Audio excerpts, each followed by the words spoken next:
Licensed producer under scrutiny for possible privacy breach of patient info. Reports are surfacing that Canadian licensed producer RedeCan is facing a privacy breach after a mass email to patients revealed their personal information to other patients.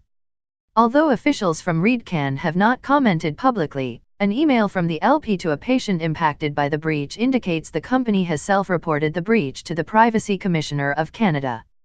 The LP was previously the subject of a voluntary recall last November when a lot of 13,344 units of 3.5 grams of dried flour sold in Ontario and BC was found to contain mold. RedeCan also faced complaints last year after some customers reported finding what appeared to be tiny bugs in their flour. The company responded to customers, saying they use persimeles, a tiny predatory mite, in lieu of pesticides to prevent outbreaks of crop-destroying pests such as spider mites.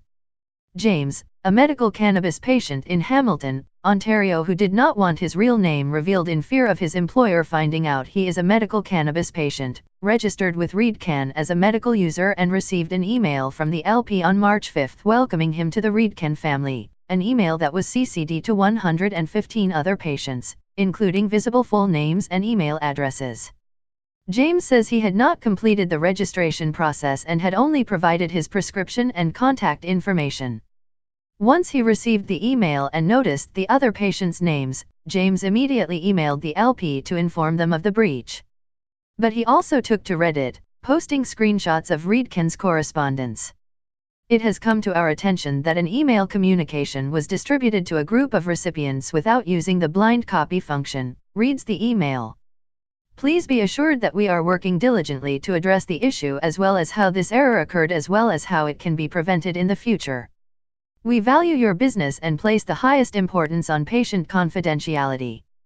We ask that you kindly refrain from using the reply all function on the original email, they wrote before directing affected patients to customer care. We thank you for your patience and understanding as we work through this issue and encourage you to reach out to the email or phone number listed above. The email is signed RedeCan Customer Care. James says, I work in tech and we work in handling sensitive customer information all the time. So to see patient information handled in this way, let alone someone that's just a retail customer was very, very, very alarming to me. Toronto cannabis lawyer Karim Assad agrees. They should probably be revisiting whatever technology they're using, she said in an interview Friday. I would hope that in very short order that the LP would send a follow-up email saying please delete the previous one, please destroy, do not use for any purpose. That would be kind of the bare minimum first step that they should be taking. After James wrote to RedeCan he received an email from the company's lawyer. The company's lawyer acknowledged via email correspondence receipt of James' emails but did not respond to any of the questions and requested a phone call to discuss. When James called him, he was unable to answer questions relating to the privacy breach, and James asked to be referred back to the LP. The Growth Op reached out to both RedeCan and their legal counsel but did not receive a response by the time of publication. Sad says that how a company handles errors such as these can make a big difference in how they are perceived. Reaching out to the individual patient, providing some level of reassurance that they're doing everything A to make sure this never happens again and B to make sure that this specific breach isn't capitalized on by someone. RedeCan has reported the breach to the Privacy Commissioner of Canada. The Privacy Commissioner of Canada oversees compliance for Personal Information Protection and Electronic Documents Act, PIPEDA, which outlines businesses' requirements for handling sensitive customer information. While the Privacy Commissioner does investigate privacy breaches they cannot enforce. Depending on the outcome of their investigation and potential findings may be passed on to the Attorney General of Canada for prosecution. The severity of the breach will be determined based on the risk of significant harm to the customers whose information was shared such as identity theft and what information was shared. Under PIPEDA, companies are required to self-report, notify anyone affected by the breach and keep records of all breaches.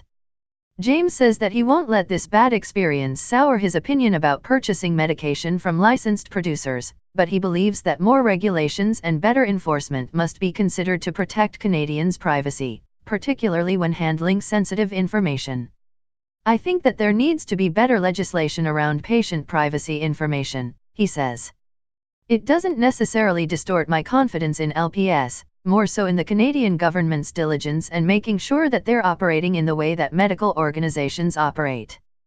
The question of customer privacy for online cannabis sales has been raised several times since the legalization of adult-use cannabis in 2018, and previously Canada Post had reported a privacy breach shortly after legalization that affected approximately 4,500 recreational cannabis consumers.